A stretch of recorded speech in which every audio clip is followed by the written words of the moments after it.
Hello दोस्तों, art study channel में आपका स्वागत है। देखिए, आशा करते हैं कि आप लोग स्वस्थ होंगे और मस्त होंगे। आपको एक न्यूज़ मिल गया होगा जो कि पेपर आपका टीजीटी का टल गया है, तो इससे आप लोगों के लिए बहुत बेहतर फ़ायदा होने वाला है।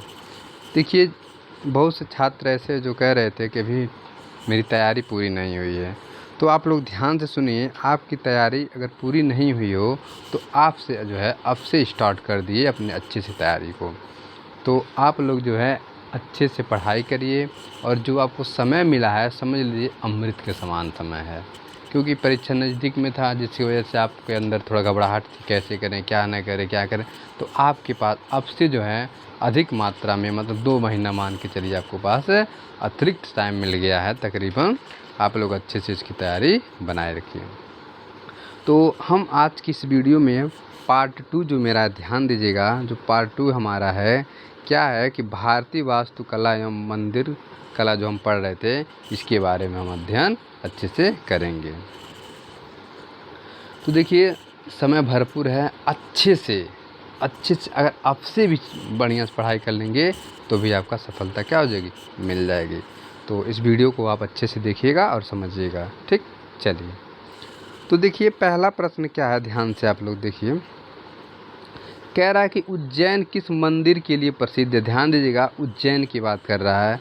महाकालेश्वर, वेंकटेश्वर, विश्लेश्वर, धवलेश्वर। तो उज्जैन जो है ये मध्य प्रदेश में पड़ता है। ये महाकालेश्वर, ठीक, भोलेनाथ जी के लिए प्रसिद्ध है, ऐसे याद कर लीजिए। चलिए आगे देखते हैं। उज्जैन महाकालेश्वर मंदिर के लिए प्रसिद्ध है। महाकालेश्वर मंदिर भारत के बाहर नहीं दिया है, ये 12 होना चाहिए, ठीक है। ये जो 12 ज्योतिर्लिंग है, ज्योतिर्लिंगों में से एक है। यह मध्य प्रदेश राज्य के उज्जैन नगर में स्थित महाकालेश्वर भगवान का प्रमुख मंदिर है। पुराणों और महाभारत और कालिदास जैसे महाकाव्यों की रचनाओं से इस मंदिर का मनोहर वर्णन हमें देखने को मिलता है। आगे देखिए, कह रहा कि स्वयंभू भव्य और दक्षिणी मुखी होने के कारण महाकालेश्वर महादेव की अत्यंत पुण्यदायी महत्व, इसके दर्शन मात्र से ही मोक्ष की प्राप्ति हो जाती है। ऐसा मान्यता है कि महाकवि कालिदास ने मेघदूत में उज्जैनी की चर्चा करते हुए इस मंदिरों की प्रशंसा भी की थी। चलिए आगे देखते हैं। 27 नंबर क्वेश्चन, ध्यान दीजिए।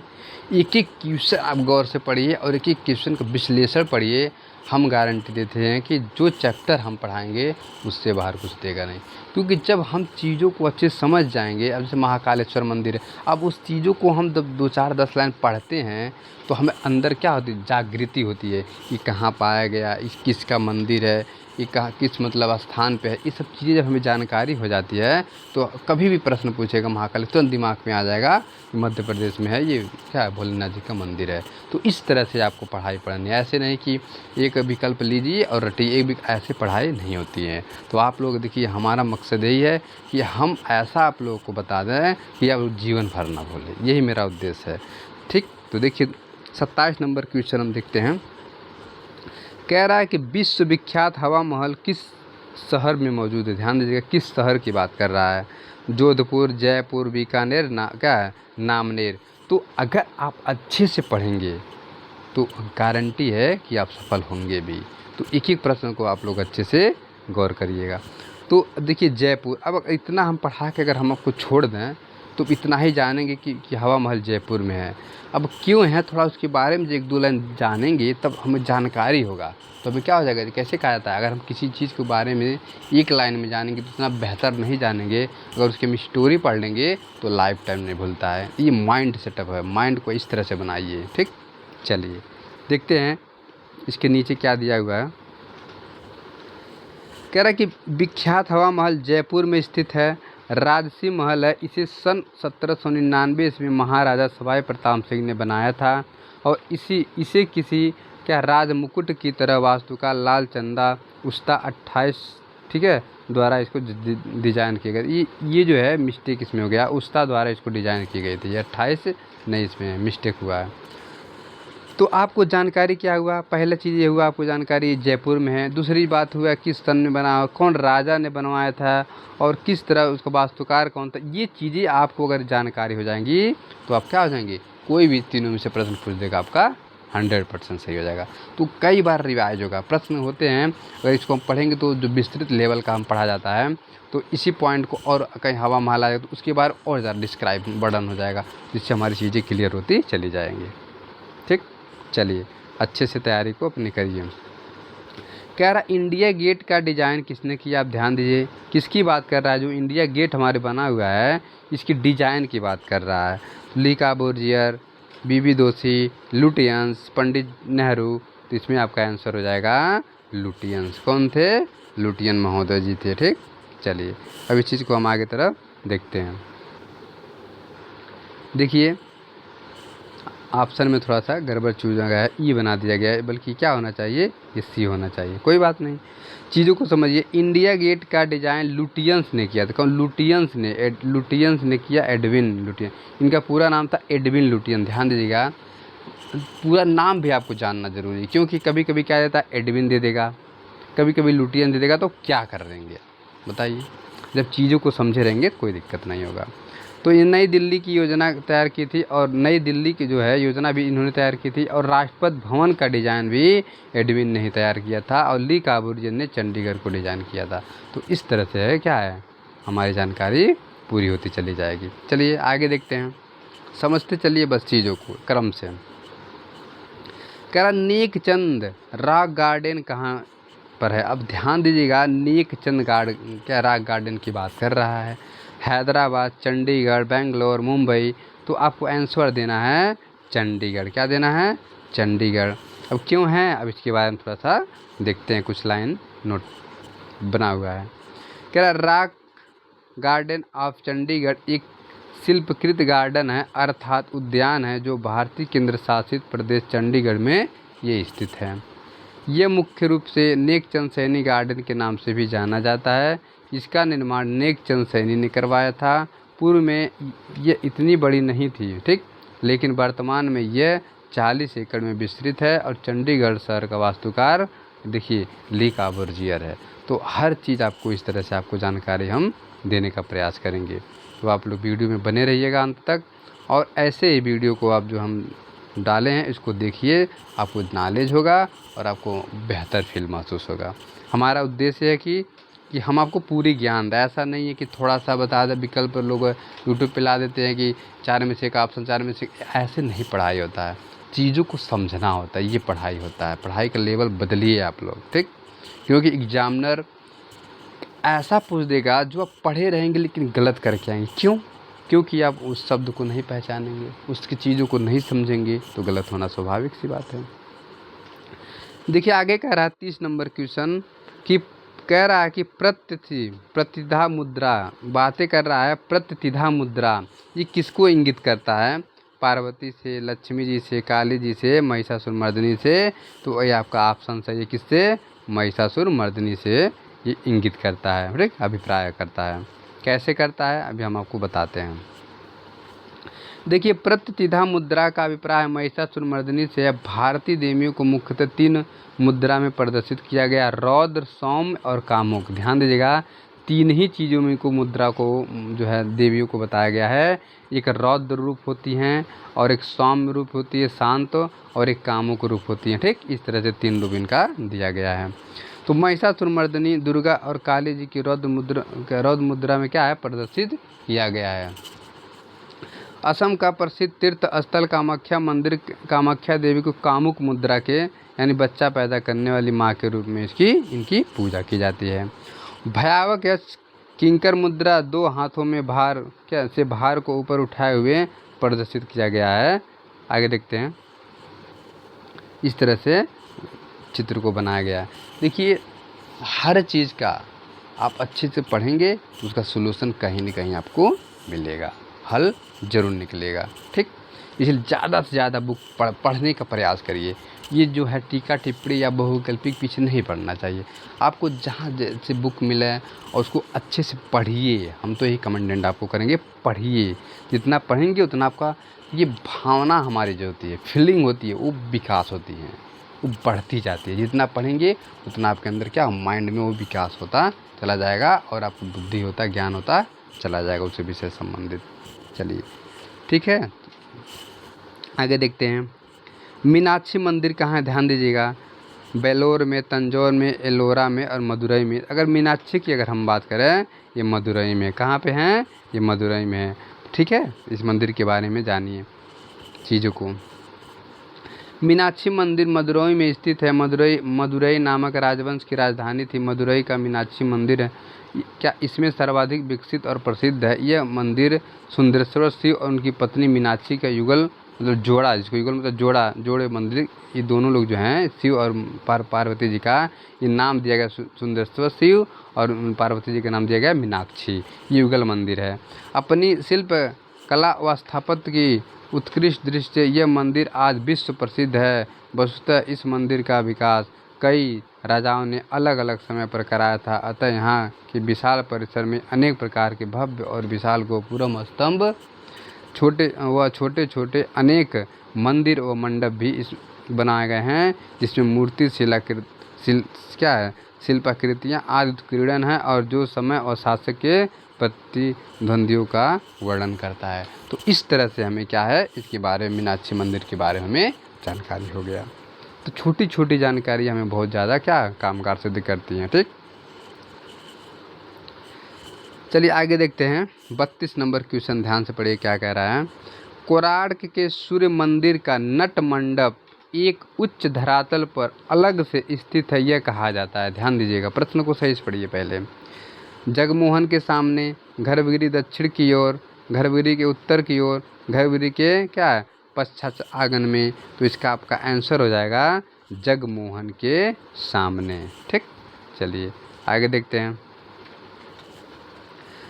उड़ीसा के कुशल शिल्पियों की रचना है। कोणार्क का यह नैन विराज मंदिर सूर्य का मंदिर होने के कारण इसे कोणार्क कहते हैं। ये पुरी की पवित्र नगरी से 32 किलोमीटर की दूरी पर यह समुद्र तट पर उत्तर पूर्व की एक एकांकी खड़ा है। केसरी राजवंशी के नरसिंह देव प्रथम ने सन 1238 से 64 ईस्वी के बीच इसका निर्माण करवाया था। इस मंदिर का नट मंडप देउल तथा जगमोहन पृथक जगमोहन के सामने एक ऊंचे चबूतरे पर निर्मित है। यह मुख्य मंदिर से लगभग 9 मीटर दूर प्रवेश द्वार के सामने ये खड़ा हुआ है। तो इस चीज़ों को आपको अच्छे से समझ में आ गया होगा। आगे देखते हैं अगला प्रश्न हमारा 33 नंबर क्वेश्चन, देखिए क्या कह रहा है, ध्यान से पढ़िए। कह रहा है कि प्रसिद्ध स्मारक जहाज महल में किस प्रादेशिक भारतीय इस्लामिक शैली का प्रतिनिधित्व हुआ है। जहाज महल की बात कर रहा है। दिल्ली साम्राज्य, मालवा, दक्कन, गुजरात। इसका आपका ऑप्शन सही हो जाएगा कौन सा, ये मालवा वाला है। ठीक है, चलिए आगे देखते हैं। मालवा नामक प्रादेशिक भारतीय इस्लामिक शैली में निर्मित जहाज महल मांडू की एक अत्यंत खूबसूरत इमारत है। यह महल दो झीलों क्या कापुर और तालाब और पुंज तालाब के मध्य में निर्मित है। ध्यान दीजिएगा, 2 झीलें हैं, कापुर तालाब और मुंज तालाब। इन्हीं दोनों तालाबों के बीच वाला जो हिस्सा है निर्मित है, वहीं पे निर्मित हुआ है। ये देखने पर जहाज जैसे दिखता है और ये महल का निर्माण खिलजी वंश के घियाउद्दीन द्वारा 1500 ईस्वी में कराया गया था। यह महल जो था बेबिचारी राजा की कई बीबी होने का निवास स्थान था। ठीक है, तो पहले के समय में राजा लोग कई क्या रानियाँ रखते थे, इसीलिए अलग अलग रानियों को अलग अलग महल में भी रखने का उन लोग क्या करते थे, व्यवस्था बनाए रखते थे। पैसे की कमी नहीं रहती थी, राजा लोगों को अथाह पैसा रहता था, उसका क्या करते थे, दुरुपयोग कहिए चाहे सदुपयोग कहिए करते रहते थे लोग। आगे देखिए कि खजुराहों के मंदिर समूहों में प्रमुख मंदिर है। ध्यान दीजिएगा, पारस्वनाथ मंदिर, कंदरिया मंदिर, चित्रगुप्त मंदिर, विश्वनाथ मंदिर। और खजुराहों की अगर हम बात करें तो कंदरिया का मंदिर सबसे प्रमुख है। कौन सा मंदिर है, कंदरिया का मंदिर सबसे महत्वपूर्ण है। देखिए अब इसके बारे में डिस्कस करते हैं। खजुराहों के मंदिर समूहों में प्रमुख मंदिर कंदरिया महादेव मंदिर है। खजुराहो की भव्य कला भाव निर्माण चंदेल शासकों ने 950 से 250 के मध्य हुआ था या करवाया गया था। कंदरिया महादेव मंदिर जो है गणदेव के पुत्र विद्याधर द्वारा 1065 ईस्वी में लगभग इसको बनवाया गया था और ये शिव मंदिर इस समय का सबसे अधिक विकसित उत्कृष्ट उदाहरण है। यह मंदिर इस समय का सबसे अधिक विकसित सप्तरथ मंदिर शैली का मंदिर है। इस मंदिर की ऊंचाई 117 फीट, लंबाई 117 ठीक तथा इसकी जो 66 फीट चौड़ाई है। यह मंदिर के गर्भगृह में संगमरमर के का शिवलिंग है। आगे देखते हैं। चित्रगुप्त मंदिर खजुराहो में बने मंदिरों में केवल एक ही मात्र सूर्य मंदिर है जो निरंधार शैली में है और इस मंदिर का निर्माण 11वीं शताब्दी के उत्तरार्ध में महाराजा गंगदेव के द्वारा करवाया गया था। विश्वनाथ मंदिर पंचायत शैली में बना हुआ। यह चंदेल राजवंश के राजा धनदेव बर्मन द्वारा 1002 ईस्वी में इसको निर्माण कराया गया था। ठीक है, तो इस चीज़ें हमें कई चीज़ें हमें जानकारी मिलती चली जाती है। तो हमारा यही उद्देश्य है कि जो भी पढ़िए कम पढ़िए लेकिन चीज़ों को समझते हुए चलिए। देखिए हम कभी जो वीडियो हम बना रहे हैं इसमें मात्र 25 क्वेश्चन रहता है और उसको अच्छे से वर्णनों के साथ रहता है। तो अब धीरे धीरे जो प्रश्न को हल करते चले जाएंगे एक समय आएगा कि सारा चीज़ आपका कवर हो जाएगा। ठीक है, चलिए अब तो आपके पास भरपूर टाइम भी मिल गया है जो हम आपको अच्छे से और अच्छे से ढंग से पूरी तैयारी को हम कवर करा देंगे। अगला 35 नंबर क्वेश्चन ध्यान दीजिए क्या कह रहा है, प्रश्न को पढ़िए गौर से। राकट मंदिर पंच पांडव रथ कहाँ, किसकी बात कर रहा है, पंच पांडव की बात कर रहा है। महाबलीपुरम में, एलोरा में, अजंता में, कांचीपुरम में। तो ये कहाँ पे है, महाबलीपुरम में है। ठीक, ये महाभारत से संबंधित जो भी चीज़ें यहाँ पे मनवाई गई हैं। आगे देखते हैं। दक्षिण में कांची के सामने समुद्र तट पर मामल्लपुरम चट्टानों को काट कर बनाए गए विशाल मंदिर जिन्हें रथ मंदिर कहा जाता है और इस स्थान को महाबलीपुरम के नाम से भी जाना जाता है। पल्लव राजा महेंद्र वर्मन, ध्यान दीजिएगा, पल्लव के राजा महेंद्र वर्मन के प्रयास के प्रथम उत्तराधिकारी नरसिंह वर्मन प्रथम मामल्ल के समय में रथ मंदिर का निर्माण कराया गया था। किसके, मामल्ल के समय में। राजा मामल्ल द्वारा निर्मित एकात्म शैली, ध्यान दीजिएगा, एकात्म शैली ये होता है कि एक ही पत्थर को इसमें काट कर इसको बनाया गया है। विमान यक्ष रथ पल्लव स्थापत्य और तक्षण कला के सर्वोत्कृष्ट उदाहरण में से एक है। ये संख्या में जो है 9 है। कितनी है, संख्या में 9 है। जैसे द्रौपदी रथ, नकुल सहदेव रथ, अर्जुन रथ, धर्मराज रथ, भीम रथ, ठीक, और आगे गणेश रथ, इस तरह से और आगे भी हैं, देखते हैं हम लोग।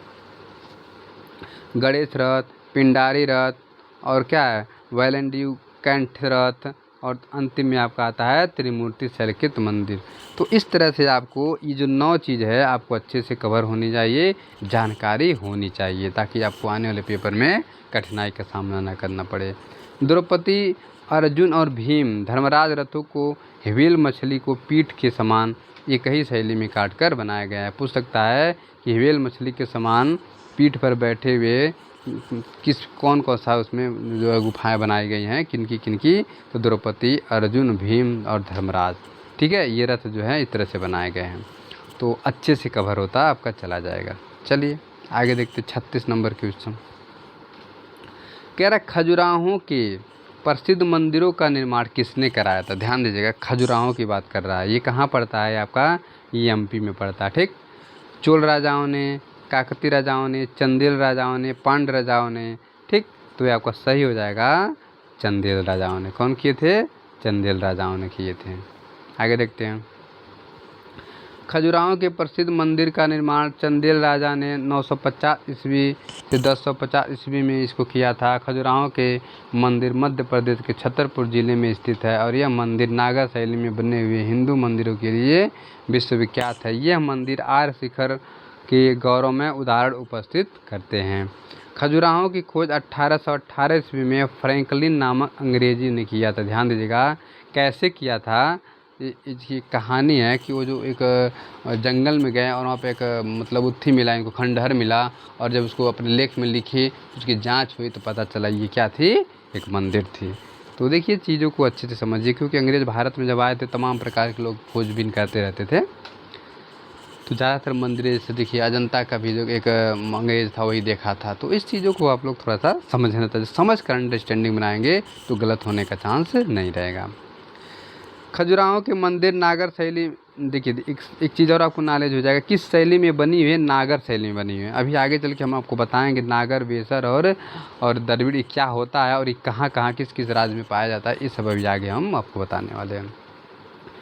तो देखिए नागर शैली के सुंदर तथा विकसित मंदिर है और इस शैली की विशेषता है कि यह मंदिर ऊंची जगती पर पर्वतों के क्या है सदृश उन्नत होते हुए शिखर की ओर सृजित करता है। बहुत ऊंची इसकी पहाड़ों पे इसकी बनाई गई है और इसकी चबूतरा बहुत हाई है, 25-25 30 फुट इसकी चबूतराएँ ही हैं। इस तरह से मंदिर का निर्माण कराया गया था। सोचिए कितना उस समय लोग एक्टिव रहते थे। ठीक, चलिए आगे हम देखते हैं। एक सेकेंड,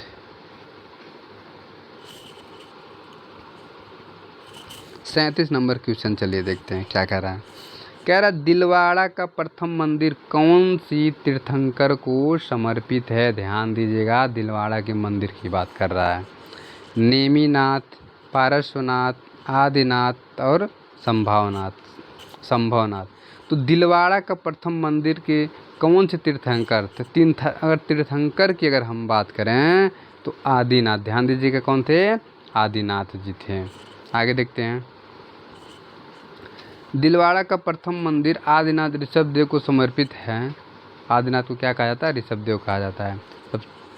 और गुजरात के सोलंकी नरेश भीमदेव के मंत्री विमल शाह दिलवाड़ा ने 11वीं शताब्दी में विमल शाही जैन मंदिर का निर्माण करवाया। माउंट आबू राजस्थान के मानचित्र में दिलवाड़ा के जैन मंदिर के कारण बहुत ही ज़्यादा महत्वपूर्ण है। ठीक, फेमस भी है। गर्भगिरी में जैन धर्म का प्रथम तीर्थंकर आदिनाथ की प्रतिमा स्थापित की गई है और इसकी सादगी, सरलता और देवसुलभ गंभीरता को इसमें दर्शन देखने को हमें मिलते हैं। मंदिर के प्रवेश द्वार पूर्वाभिमुख और यहाँ के देवालयों में विभिन्न जैन तीर्थंकरों की मूर्तियाँ हैं और उन्हीं के नाम पर इन देवालयों के नाम हैं, जिनमें अधिकांश देवालय आदिनाथ ऋषभनाथ की प्रतिमाओं से सुशोभित करती हैं। चलिए आगे देखते हैं अगले प्रश्न की तरफ हम। 38 नंबर क्वेश्चन ध्यान दीजिए क्या कह रहा है। कह रहा मध्यकालीन भारतीय कला के प्रमुख केंद्र का नाम बताइए। किसकी बात कर रहा है, मध्यकाल का। ठीक है, मध्यकाल की बात कर रहा है। तंजौर, मालवा, पटना, सारनाथ। अगर मध्य की अगर हम बात करेंगे तो मालवा आएगा। कौन सा आएगा, मालवा प्रमुख केंद्र था। देखते हैं आगे क्यों। मध्यकालीन भारत का प्रमुख केंद्र मालवा है। मालवा की स्थापत्य शैली मालवा पर मुस्लिम शासकों के अधिकार के पश्चात दिल्ली की स्थापत्य से ये प्रभावित थी। मालवा स्थापत्य शैली की महत्वपूर्ण विशेषता है नुकीले मेहराब, ढालदार दीवार मेहराब में लिंटस तोड़ों का प्रयोग और तुगलक परंपरा व गुंबज व पिरामिड के आकार की छत और लोदी शैली से प्रभावित है। मालवा शैली के अंतर्गत निर्मित अधिकांश इमारतों का केंद्र क्या है, बिंदु, मांडू एवं धार है। आगे देखते हैं। तंजौर ग्लास पेंटिंग के लिए प्रसिद्ध था और यहाँ के कलाकार हाथी दांत एवं काष्ठ फलक पर चित्राकृतियाँ बनाते थे। पटना में कंपनी शैली या जान शैली के नाम से ये जाना जाता था। सारनाथ में सर्वप्रथम भगवान बुद्ध ने अपने धर्म का उपदेश 5 भिक्षुओं को दिया था और इसे बौद्ध साहित्य में धर्म चक्र परिवर्तन कहा जाता है। क्या कहा जाता है, धर्म चक्र परिवर्तन कहा जाता है।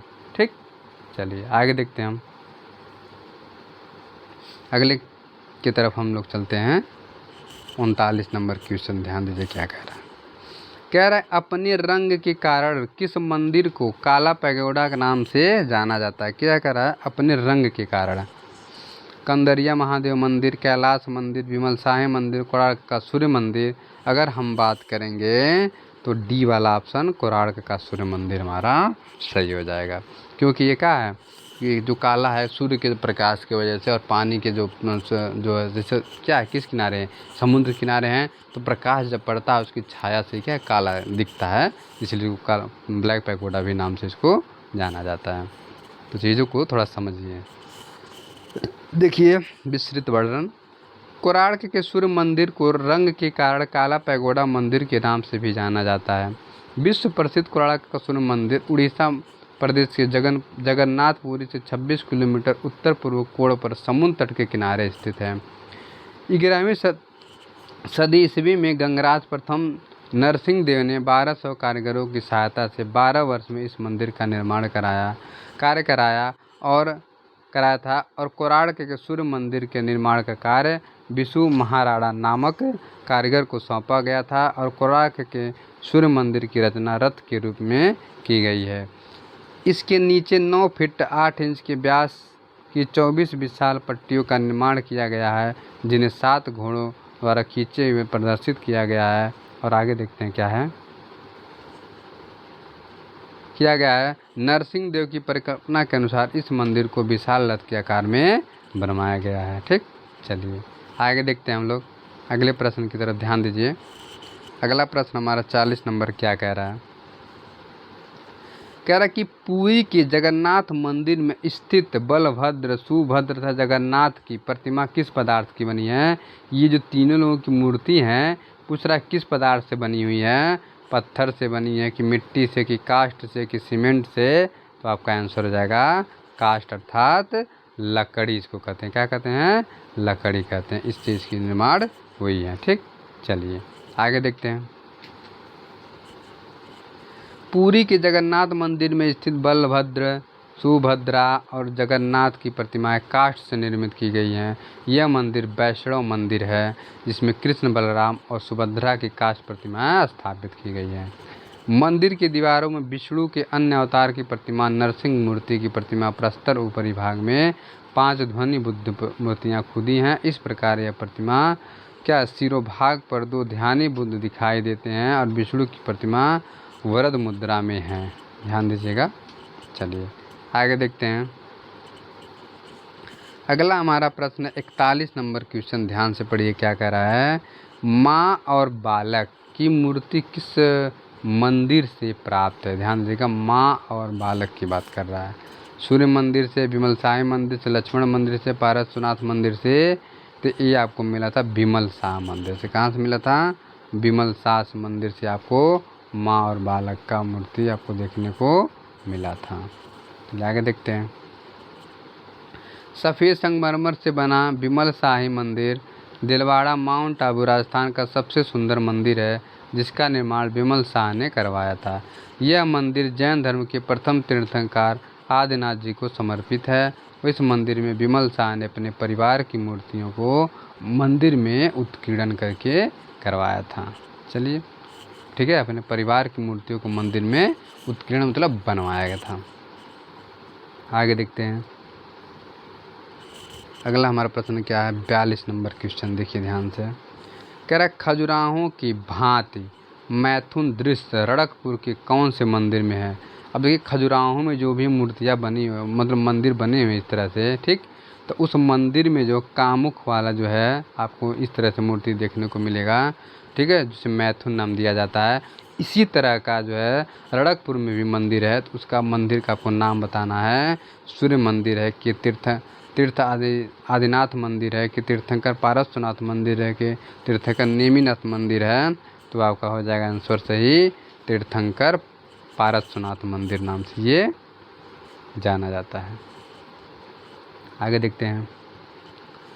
खजुराहों की भात मैथुन दृश्य रणकपुर के तीर्थंकर पारसनाथ मंदिर में है। रणकपुर का प्रमुख मंदिर चौमुख मंदिर कहलाता है, जिससे मध्य में आदिनाथ भगवान की चौमुख प्रतिमा विराजमान है। इसी मंदिर के चारों दिशाओं में द्वार व 4 कानों पर 4 उप मंदिर बने हैं और यहाँ पर बने अन्य 2 मंदिर तीर्थंकर पारसनाथ व नेमिनाथ है। मूल मंदिर के चारों ओर मंडप बने हुए हैं और संपूर्ण मंदिर अति अलंकृत शैली में बनाए गए हैं। इस मंदिर में मूल्यवान पत्थर द्वारा जड़ाऊ काम करने का सबसे पहले प्रयास किया गया था। आगे देखते हैं। मूर्तिकला व शैली की दृष्टि से ये मंदिर दिलवाड़ा मंदिर के समान ही उच्च कोटि के हैं। यहाँ पारसनाथ मंदिर के बाहरी हिस्सों पर खजुराहों की बात कतिपय श्रृंगार दृश्य उत्कीर्ण दिखाई देते हैं, परंतु इसकी संख्या बहुत कम हमें मिलती है देखने को। आगे देखते हैं। अगला हमारा 43 नंबर क्वेश्चन, ध्यान दीजिए क्या कह रहा है। कह रहा है कि जगत के, ठीक है, जगत के अंबिका मंदिर में माता दुर्गा देवी प्रतिमा किस रूप में है? शांत व अभय मुद्रा में, काली रूप में, विराट रूप में, रौद्र रूप में? तो आपको फटाफट इसका आंसर देना है। शांत और अभय मुद्रा में बनी है। कहाँ पे? अंबिका मंदिर, ठीक है, जगत की अंबिका मंदिर में माता दुर्गा देवी की अगर मूर्ति की बात कह गए तो शांत और अभय मुद्रा में मिले देखने को मिलता है। जगत का अंबिका माता मंदिर अलंकरण और सजावट की दृष्टि अत्यंत सुंदर है और इस मंदिर में क्या सभा मंडप, मुख्य मंदिर तथा एक छोटा मंदिर है। यह मंदिर मात्र देवी दुर्गा के शांत व अभय रूप में उपासना के केंद्र है और यहाँ पर महिषासुरमर्दिनी कथा विविध रूप से अंकन मिलता है। वर्तमान में यह मंदिर राजस्थान उदयपुर से 42 किलोमीटर दूर जगत गांव में ये स्थित है। ठीक, चलिए आगे देखते हैं। चीज़ों को अच्छे से आप लोग समझते हुए चलिए देखते हैं। कह रहा है कि दिलवाड़ा के लुड़वासी मंदिर के रंग मंडप में विद्या देवी की खड़ी मूर्तियां की संख्या पूछ रहा है कितनी है? 18, 8, 16 और क्या है 26। इसमें आपका ऑप्शन हो जाएगा कौन सा सही? 16। ठीक, कितनी मूर्तियां हैं? 16 मूर्तियां हैं।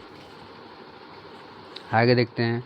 इस मंदिर का निर्माण गुजरात के सोलंकी राजा भीमदेव द्वितीय के मंत्री वास्तुपाल एवं तेजपाल ने आबू में 1232 में बनवाया। यह इस मंदिर के रंग मंडप की कारीगरी सुकोमलता, सुंदरता तथा उत्कृष्टता विस्मयकारी, मध्य में लटकता हुआ पूर्ण झुमका स्फटिक शिल्पा का यह अनुपम नमूना है और इसे प्रत्येक स्तंभ में सिर पर भिन्न भिन्न वाहनों एवं अत्यंत सुंदर 16 विद्य देवी की क्या है? खड़ी मूर्तियाँ बनी हुई हैं। ठीक है, तो इस तरह से आपका ये भी क्लियर हो गया। चलिए आगे देखते हैं। 45 नंबर क्वेश्चन, ध्यान दीजिए क्या कह रहा है। कह रहा है कि दिलवाड़ा के विमल शाही मंदिर को किस मुस्लिम शासक के आक्रमण से नुकसान पहुंचाया गया था? मोहम्मद गोरी, बाबर, अलाउद्दीन खिलजी, औरंगजेब? तो किसके द्वारा इसको हानि पहुंचाई गई थी? ये जो हानि पहुंचाई गई थी अलाउद्दीन खिलजी के द्वारा पहुंचाई गई थी। चलिए आगे देखते हैं। दिलवाड़ा जो स्थान पर 5 मंदिरों का समूह है जिसमें से कलात्मक दृष्टि से सबसे महत्वपूर्ण विमल शाही, लुड़ शाही, ठीक, और नामक मंदिर है जिनका निर्माण क्रमशः 1031 और 1230 के मध्य में ईस्वी में हुआ, ऐसा माना जाता है कि मुसलमान शासक अलाउद्दीन खिलजी के आक्रमण से इन मंदिरों की मूर्ति शिल्पियों को अनेक बार नुकसान पहुंचाया गया, जिसके कारण अनेक बार इनकी जीर्णोद्धार भी मतलब अब से पुनः निर्माण इसको कराया गया है। ठीक है, चलिए आगे देखते हैं। अगले प्रश्न की तरफ हम लोग बढ़ रहे हैं।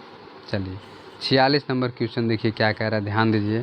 प्रश्न को अच्छे से बारीकी से आप लोग पढ़िए क्या कह रहा है। 46 नंबर क्वेश्चन कह रहा है कि अरनूथा, ध्यान दीजिएगा, अरथूना का प्राचीन नाम क्या है? ध्यान दीजिएगा, अरथूना ये शब्द है। देखिए जो नया शब्द आता है उसको अच्छे से थोड़ा समझना चाहिए। अरथिना, उर्थिना, उथुनका या उथुना, तो ऐसे ऐसे वर्ड दिया हो जो आप कंफ्यूज होकर क्या गलत मार के चले आएंगे। तो बारीकी चीज़ को समझेंगे तो उथुनका इसमें क्या हो जाएगा? सही हो जाएगा। कैसे देखते हैं इसके बारे में। अरथुना राजस्थान के बांसवाड़ा जिले में एक छोटा सा गांव स्थित था। अरथुना का प्राचीन नाम उथुनका था। यह स्थान 11वीं सदी से 12वीं सदी के बीच जर्जर नष्ट हुए हिंदू और जैन मंदिरों के समूह के लिए प्रख्यात हैं। अरनूथा में कई सारे पुरातत्विक मंदिर और मूर्तियां आज भी मौजूद हैं। अरथुना 12वीं शताब्दी तक परमार शासकों की राजधानी रहा। उन्होंने जैन धर्म और शैववाद दोनों को एक साथ संरक्षण दिया था और इन मंदिरों में सर्वाधिक प्राचीन मंगलेश का शिवालय है और अथुना की खुदाई में एक प्रकाश दीप स्तंभ भी यहाँ से प्राप्त हुआ है। ठीक, चलिए आगे देखते हैं हम। अगला हमारा 47 नंबर क्वेश्चन क्या कह रहा है, ध्यान दीजिए। कह रहा मंडलेशा मंदिर कहाँ स्थित है, बात कर रहा मंडलेशा का। किराडू मंदिर बाड़मेर में, ठीक, बाड़मेर में। जगत मंदिर उदयपुर में। दिलवाड़ा मंदिर सिरोही में। अर्थूना मंदिर बांसवाड़ा में। तो ये जो हमारा मंदिर था कहाँ पे था, अर्थूना में, जो बांसवाड़ा में पड़ता है। ठीक, चलिए आगे देखते हैं। अर्थूना राजस्थान के बांसवाड़ा जिले में एक छोटा सा शहर स्थित है। अर्थूना का प्राचीन नाम उत्थुनका था। यह स्थान 11वीं से 12वीं शताब्दी के बीच जर्जर और नष्ट हुए हिंदू और जैन मंदिरों के समूह के लिए प्रख्यात है। अर्थूना में कई सारे पुरातात्विक मंदिर और मूर्तियों आज भी मौजूद हैं। अर्थूना 12वीं शताब्दी तक परमान शासकों की राजधानी रहा। उन्होंने जैन धर्म और शैववाद दोनों एक साथ संरक्षण दिया और इन मंदिरों में सर्वाधिक प्राचीन मंदिर मंडलेश्वर का शिवालय है, जो अथुना की खुदाई से एक प्रकाश दीप स्तंभ की को भी हमें प्राप्त हुआ है। तो चीज़ों को आपको समझना है। चलिए आगे देखते हैं। अगला हमारा कौन सा क्वेश्चन है, 48 नंबर क्वेश्चन क्या कह रहे हैं, ध्यान दीजिए। कर आभानेरी हर्ष माता मंदिर है, गुहा मंदिर है, संरचना मंदिर है, एकाश्म मंदिर है, प्राकृतिक मंदिर है। और इसकी हम बात करें एकाश्म मंदिर है। जो आभानेरी हर्षा माता जो मंदिर है एकाश्मीय मंदिर है। कैसी मंदिर है, एकाश्मीय मंदिर है। आभानेरी का हर्षत माता का मंदिर राजस्थान के दौसा जिले में स्थित चांद बावड़ी के ठीक विपरीत दिशा में स्थित है। ये मंदिर अपने एकाश्म पत्थर से बना है, जो अब भारतीय पुरातत्व सर्वेक्षण विभाग के नियंत्रण में है। इस मंदिर की प्रमुख विशेषताएं हैं कि 2-3 पद छिड़ापथ है एवं 3 सोपान श्रेणियाँ। आभानेरी में कृष्ण के शैशव से किशोरावस्था के दृश्य मंदिर की गर्भगृह व बाह्य चित्र यहाँ पे अंकित किया गया है। चलिए आगे देखते हैं हम 49 नंबर क्वेश्चन, ध्यान से पढ़िए।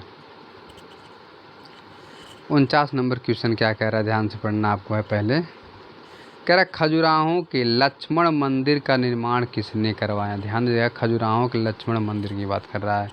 हर्षवर्धन, यशोवर्मन, धर्मवर्मन, गणदेव वर्मन। इसका आपका सही आंसर हो जाएगा यशोवर्मन जी से लक्ष्मण मंदिर का निर्माण इन्होंने खजुराहो में करवाया था।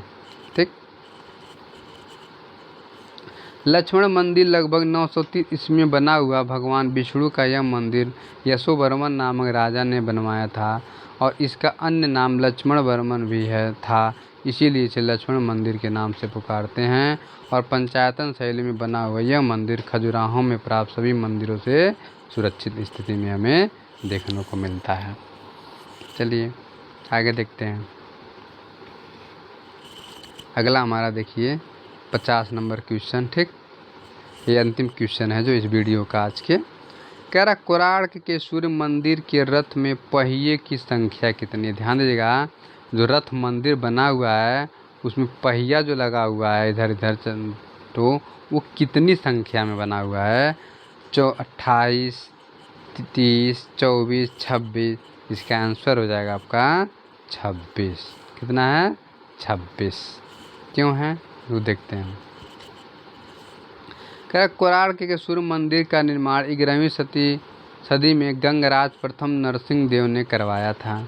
कोणार्क के सूर्य मंदिर की रचना रथ के रूप में की गई है और इस मंदिर में 12 जोड़े चक्के लगे हुए हैं और इस पर 12 जोड़े यानी 24 चक्के 12 राशियों का प्रतीक माना जाता है और प्रत्येक चक्के में 8 तिल्लियाँ लगाई गई हैं।